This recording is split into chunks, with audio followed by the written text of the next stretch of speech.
Hello, everybody. Happy Friday. It's Dave Neal, stand-up comic and host of Bachelor Nation News. We have Nick Viall, spokesperson for Victoria Fuller, defending her on his TikTok with a statement: Johnny and Victoria dated and got engaged in less than 3 weeks.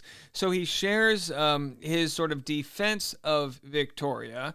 And we'll get into that right now. Do me a favor, follow me on Instagram at dneals. And for extra bonus content, go to patreon.com/Dave Neal. I've got a stand-up show Saturday night in Newport, Rhode Island. That's tomorrow, November 26th, 8 p.m. if you want to come. There are a few tickets left. It's going to sell out. Link in the comment section below. All right, let's jump right into it. Here's Nick having a nice hot coffee outside with his I guess he says he's surprised by all the negative reactions towards Victoria. We will pause this just to interject my opinion as we go. I'm surprised by the reactions and the discourse from the Bachelor in Paradise finale regarding Johnny and Victoria. Just a couple of points I want to get out of the way. One, I am friends with Victoria. Okay, so we know that, but also I hate when they do these quick stops and they don't just like articulate it all in one paragraph. You know, it's like, it's not Nick's fault. It's TikTok culture. It's like, hey, everyone, pause. So my name is pause. It's like, just say what you want to say. Two, I couldn't agree with Johnny more that emotional cheating is cheating. I don't see a distinction between physical and emotional cheating. It's the same thing. And three, I have no interest in defending people who are cheaters.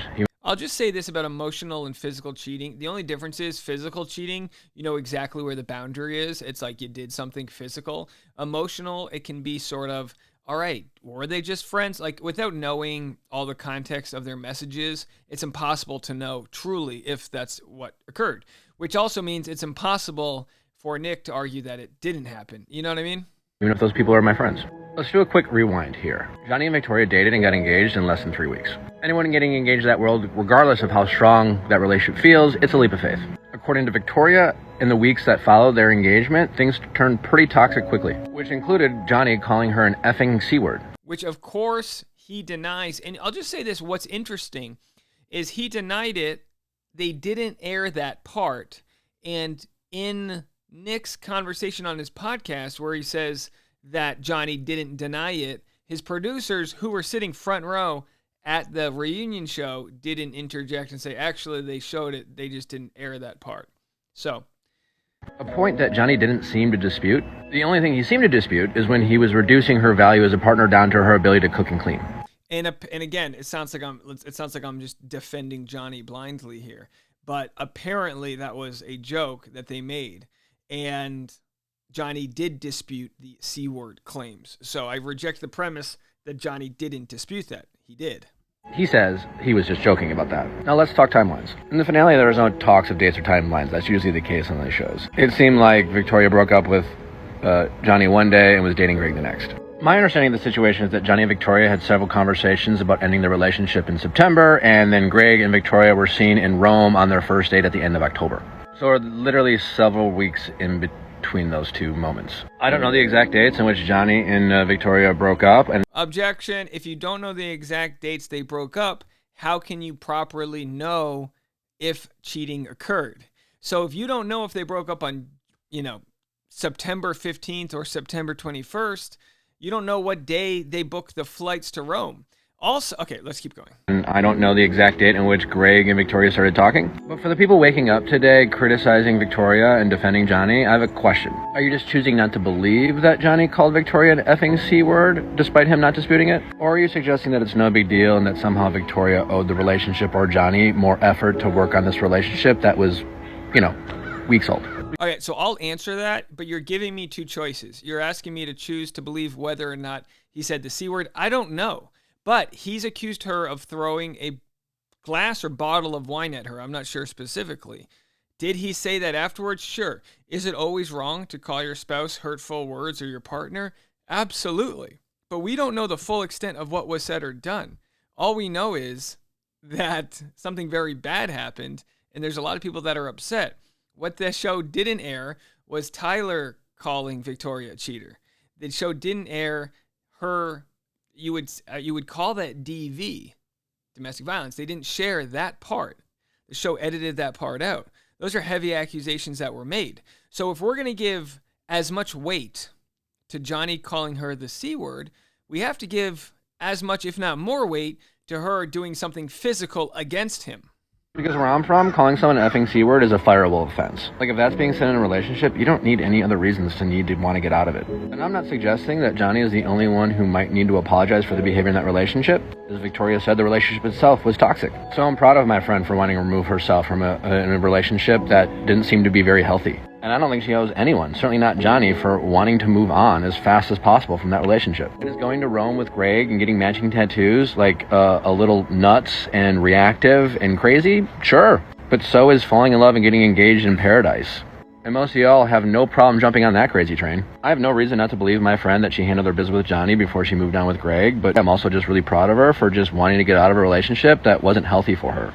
I gotta say, I'm a little surprised. So, and then they said this. Let's go to the next part of what they said. Nick defends Victoria. Let's have a listen here. I think they have a clip of it. So here's a full timeline. Nick's girlfriend, Natalie, said, there is proof there was such a long amount of time from said break to first date with Greg in Rome.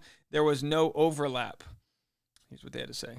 Between, when Johnny and Victoria took a break or ended their engagement versus when did Greg and Victoria start talking romantically. We will certainly get the answers from Victoria and Greg. Lucky for y'all. For them. Lucky for y'all, I do have the receipts. And I feel like every time I'm on here, I do be reading text messages.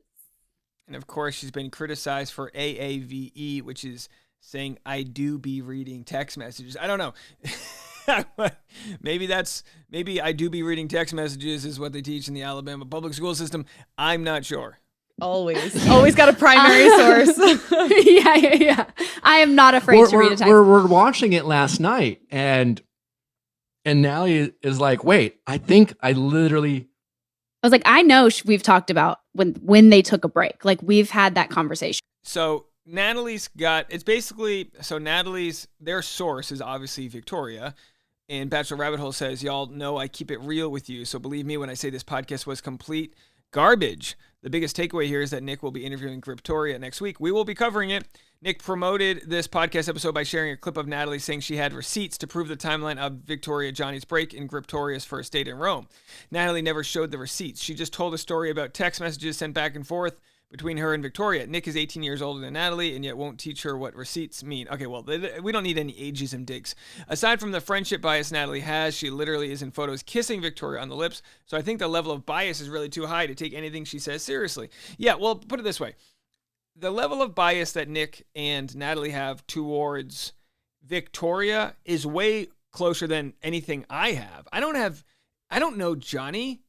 All I know is what I watch on the show, the podcasts I listen to, and I give people the benefit of the doubt. And so far, Johnny's given us no reason to believe that he's lying. Whereas Victoria has lied before. She has spun situations with Pilot Pete and others completely in different directions, so it can be put back into her favor.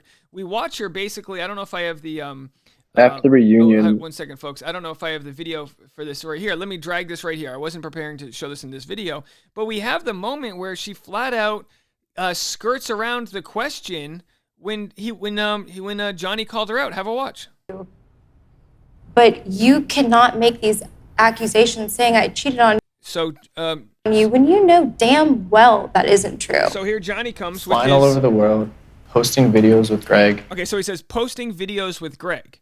Now, and I'm breaking it up for copyright reasons. Victoria's about to say, what are you talking about? And then he shows her, and then she deflects. Immediately after an engagement. When was I posting videos with Greg? I'm just. When was I posting videos with Greg? It's the last video you posted in your honeymoon suite in Nashville, not with Greg. And then look, watch. What are you?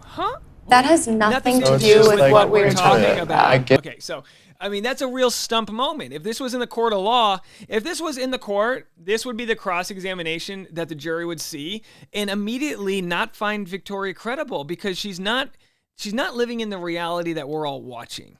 Right? So if this was the moment, whether it's true or not, what does that have to do? Well, what Johnny's saying is the weeks after we broke up, you were already in a honeymoon suite with him. So why should Johnny believe that there was no overlap? And again, for the rest of us, like we said, just watch this like we're onlookers rubbernecking at a crash site.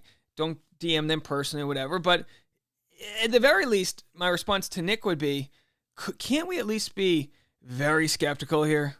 Can't we at least be very skeptical of the tattooed family? So then BachelorNation.com, and as I always say, don't piss on my leg and tell me it's raining. BachelorNation.com has this bizarre North Korean communist sort of article. They don't even list a writer of the article. Victoria Fuller reveals her exact relationship timeline with Greg Grippo. And in here, it's like, Bachelor Nation asks questions. Thank you for joining us, Victoria. And then Victoria's like, absolutely. Greg and I were really great friends leading up to where we are now. It was really great transition for us. It's just complete garbage. Bachelor Nation says, that makes sense. So you didn't anticipate that you'd get caught by Bachelor Nation fans overseas?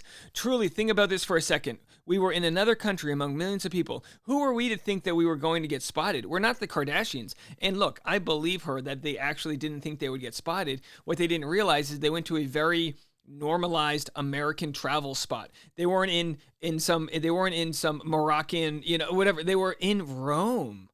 You don't think that a large percentage of the tourists have watched The Bachelor? They were not just spotted. They were spotted by dozens of people. A lot of people had receipts from that. So this whole article is just like, I don't even know if anyone ever reads these articles. So they're asked if she cheated, and it's just one of those like softball question after softball question, versus Johnny, who's actually asking questions where she's getting called out. She goes, what are you even talking about? I mean, look at her response right here. She says, that has nothing to do with what we're talking about. And Johnny's like, it literally has everything to do with what we're talking about. That has nothing to do with like, what we're talking about. I get that you say you're heartbroken. So Johnny's like, look, I understand you're upset, but none of this adds up. So anyway, that's where that stands. We have another video that shares some more of what Johnny has said in interviews. We'll get to that next, right after this. Bye, guys.